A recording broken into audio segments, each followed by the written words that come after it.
Inside the disturbing mind of a narcissist, there's a darkness that defies understanding. A darkness our brain refuses to fully grasp. And this blind spot is their perfect cover.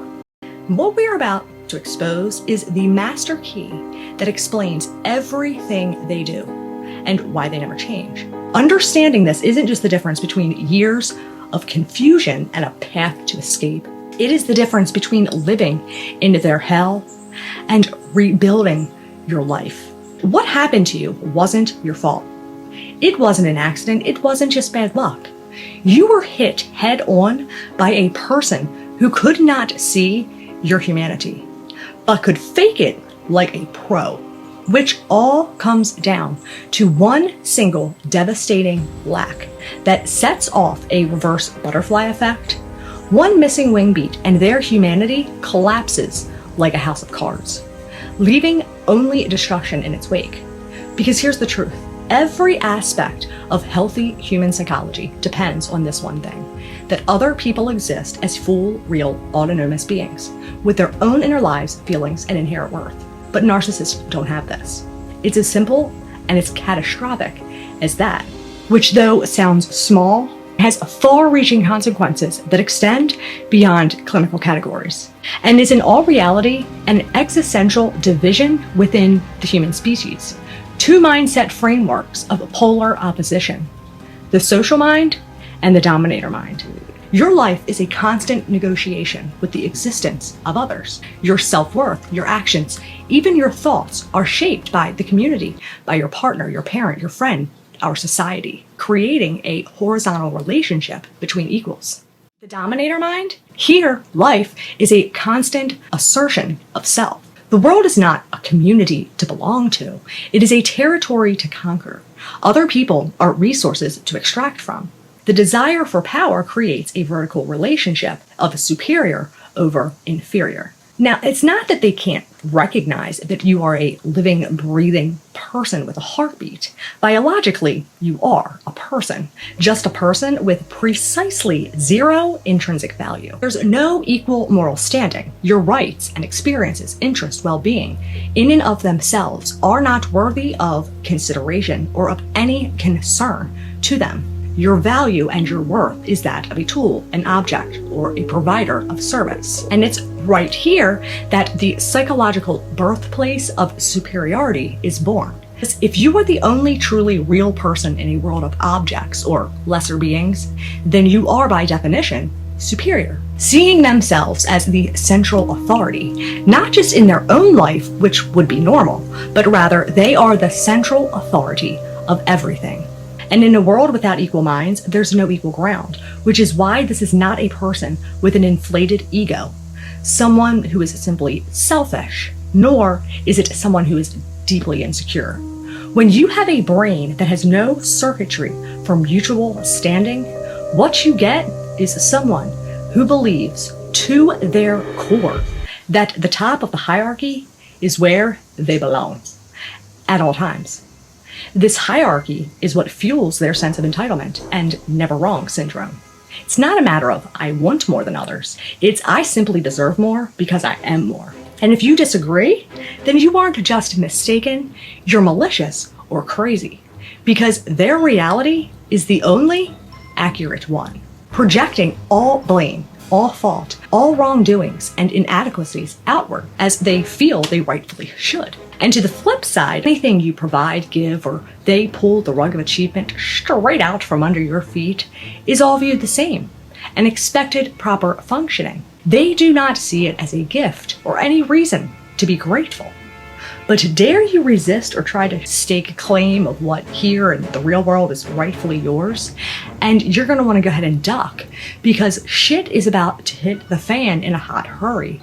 And from this point on, you can consider your ass grass, because they do not seek forgiveness. Nor are any defects, failures, threats, or betrayals ever forgotten, as they're incapable of having any real trust, because trust is dependent upon seeing that other person is someone with a stable, reliable, independent character of their own. So the first time you step out of line buys you a spot on their unpredictable tool list, where you now will be pervasively monitored and constantly tested for proper functioning, even if they appear to be showing you mercy. Because mercy, like humility, fairness, reciprocity, and respect, are all but a pipe dream, as these are built on an implicit understanding that others have needs, desires, limits, just as they do. And you can go right ahead and chuck out the window with it affective empathy, object constancy, whole object relations, intersubjectivity, unconditional love, collaboration, and a functioning conscience. Because when you don't view others as a complete being who exist independently and have perspectives distinct from your own, these are impossible to develop.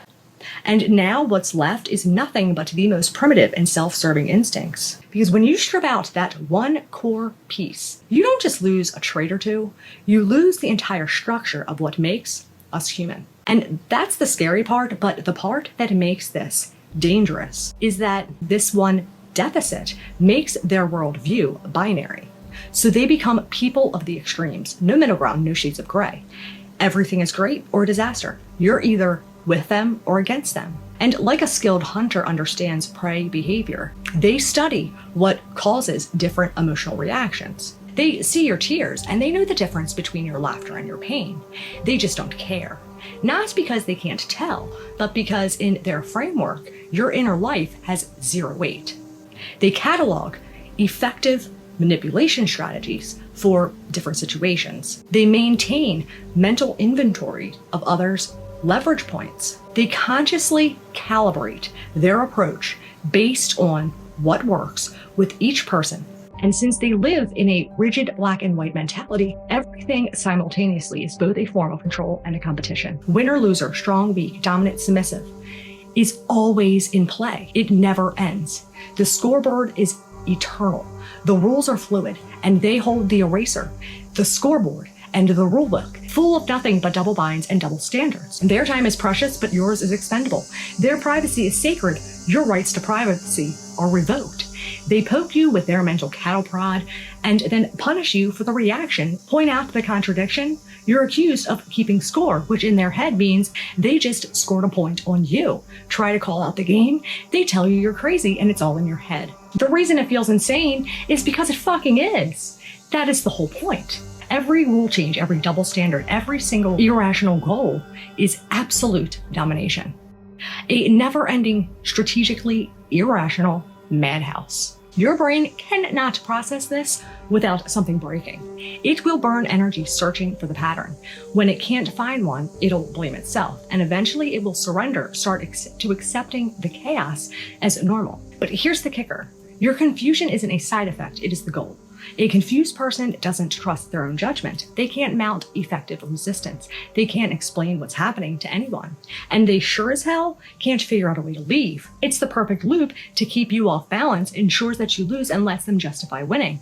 With no stable expectations, you end up constantly chasing a moving target until you forget what stillness feels like. And here's where it gets dark, because your brain has something called the default mode network, the part that handles your self-reference, who you are, autobiographical memory, your life story, future projection, what matters to you, and social cognition, how you relate to others. Prolonged narcissistic abuse co-opts this. Now your DMN processes reality through their distorted framework, references them as the organizing principle of your life, evaluates everything through their metrics, predicts and anticipates their reactions even when they are gone. Your brain is literally running a background stimulation of them like a virus chewing up your RAM. What would they think if I did this? Am I doing this right by their standards? Will they be mad if I wear this? Your me mode is now their voice. Your other mode, the one that's supposed to think about other people in general, is locked on them too. It's like your mind's been taken hostage and reprogrammed to worship your captor. But here's the twist. Everything in your life becomes a complete opposition. Love becomes torture. Clarity becomes confusion. Order becomes chaos. Reality becomes illusion. Truth are now lies. Pleasure is pain. Meaning becomes void. And when they finally discard you, life becomes death. And you're left buried alive inside your own mind. Physically here, but emotionally gone. And now you too live in a world where all support, all witnesses, all points of reference, your entire focus has been forced onto them. But unlike the narcissist world with no others, you also lose yourself. Psychologically, this is a living death, stuck in a void of utter emptiness, where life has no meaning, no purpose, no belonging. You're left with nothing but a ghost of an illusion haunting your mind, trapped in the hollow shell of a person you no longer can recognize. Which is why many survivors say that when they look in the mirror, it feels like a stranger. This is neurologically accurate. The you that inhabited the body is gone. Your very sense of self has been diminished. And here's the deal. This is not a trauma bond. Stop calling it that. Trauma bonds are built on dopamine hits and intermittent reward. In this, there is no fucking reward. There is a total loss of pleasure and a body that no longer knows what's safe or even feels like it. Your default mode network, the core of your identity, has been corrupted. It's a psychological murder and legitimately a neurological rewiring and reprogramming. 100% closer to Stockholm syndrome with hostage situations and cults. And every time you spiral into these rabbit holes, replaying their motives and decoding their contradictions, or ruminating over the what ifs, you strengthen those neural pathways and you keep the ghost of them alive. The only way to bury that ghost into the ground is to recognize that's all that it ever was. A ghost, an illusion. They don't define you. They never knew you. It's the skeleton key that unlocks every single question they ever left unanswered.